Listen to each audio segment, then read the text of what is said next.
Have you ever noticed how some people seem to learn absurdly fast? One person touches a guitar for the first time, and 6 months later, they're playing songs most people struggle with for years. Someone else picks up a new language, and within months, they're holding real conversations, while everyone around them quits halfway through. We usually explain this with one word: talent. We say it's genetics, a gift, luck. But that explanation is comforting and completely wrong, because what actually separates fast learners from everyone else is not talent at all. It's a process, a specific learning system that accelerates progress so dramatically that mastery no longer takes decades, it takes months. And here's the part most people don't know. This system wasn't invented by scientists, productivity gurus, or Silicon Valley. It was discovered over 400 years ago by the samurai of feudal Japan. They didn't call it a learning hack or a framework. They called it Shoshin, Shuhari, and Mushin. 3 principles that turned ordinary men into elite warriors, master craftsmen, and disciplined minds. And today, modern neuroscience confirms what the samurai already knew. This system works. That's exactly what we're going to break down in today's video. But before we begin, pause for a second and comment below. What skill do you want to master in the next 6 months? It could be anything: music, programming, writing, a new career path, or a creative pursuit. And if this kind of content helps you think deeper and move forward, consider liking the video and hitting the subscribe button. It genuinely helps the channel reach people who need this message. Now, let's begin. Chapter 1. Shoshin, the beginner's mind. We start with the most misunderstood principle of all: Shoshin. Shoshin literally means beginner's mind. At first, it sounds almost insulting, like you're supposed to act clueless or pretend you're inexperienced. But Shoshin means the opposite. It means clearing your mind of assumptions, letting go of ego, dropping the quiet voice that says, "I already know this."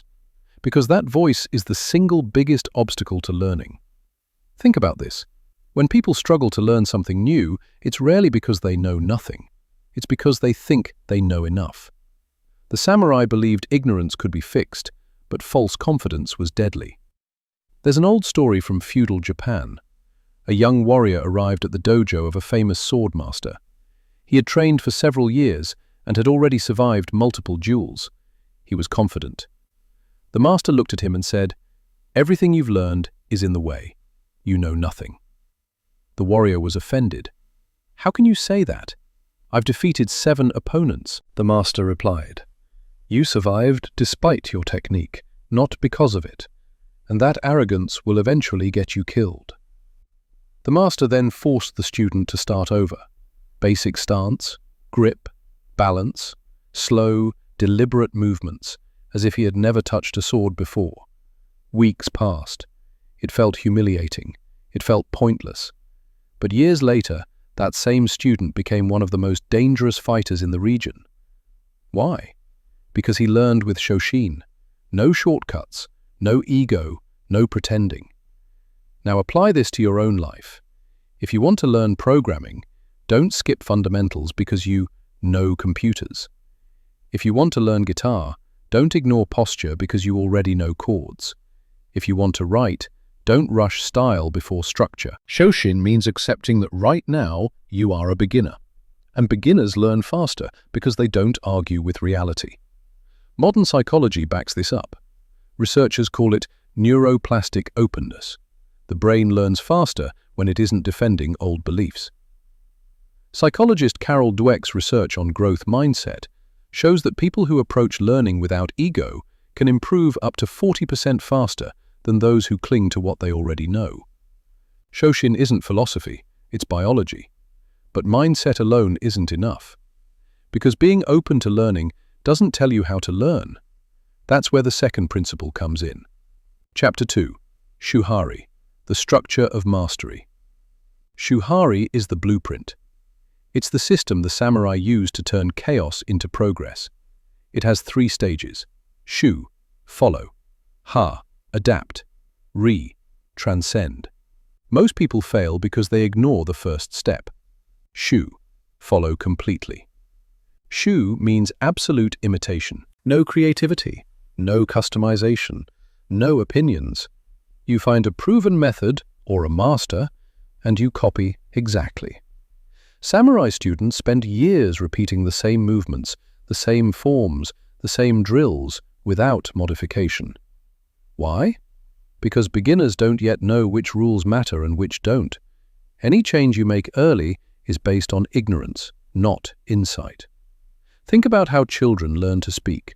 They don't invent grammar. They repeat sounds until structure forms naturally. That's Shu. Most people hate this phase because it feels restrictive, so they skip it and stay mediocre forever. Ha! Break and question.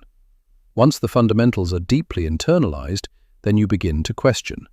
Ha is where curiosity awakens. What happens if I adjust this? Why does this rule exist? Does this still work in a different context? Bruce Lee followed this exact path. He spent years strictly training traditional martial arts before questioning them. Only after mastery did he innovate. That's Ha. Ri, transcend. Ri is rare. It's the stage where technique disappears. You no longer follow rules, you embody them. You act naturally, fluidly, without conscious effort. Miyamoto Musashi reached this stage late in life. In the Book of Five Rings, he admits that only after decades of discipline did strategy become effortless. Most people want to start here. They want originality before competence, and that's why they never move forward. But here's the truth, even reaching Ha already puts you ahead of 90% of people. The difference is patience. Chapter 3. Mushin, effortless action. Now we reach the final principle, Mushin. Mushin means mind without interference. Not empty, not lazy, efficient. It's the state where skill becomes automatic, when typing feels natural, when driving happens without thought, when music plays through you rather than from you. In the brain, this is the shift from conscious control to automated execution. The prefrontal cortex relaxes, the cerebellum takes over. Action becomes faster, cleaner, more precise. Athletes call it the zone. Psychologists call it flow. Samurai called it mushin. But here's the key. You can't force mushin. It emerges only after correct practice. Shoshin prepares the mind. Shuhari builds the structure. Mushin arrives naturally. Repetition wasn't mindless for the samurai, it was sacred. They practiced forms thousands of times, so action would occur without hesitation. Because hesitation in battle meant death. And while our lives may not depend on a sword today, mastery still depends on the same truth. Final summary. If you want to master any skill faster than most people ever will, you need 3 things. Shoshin, drop the ego, learn like a beginner. Shuhari, follow, adapt, then innovate. Mushin, practice until action becomes instinct. Talent isn't rare, discipline is. The samurai didn't succeed because they were gifted, they succeeded because they followed a system and trusted the process. Now you know that system. The question is simple. Will you apply it or keep guessing your way forward? If you watched until the end, you already think differently than most.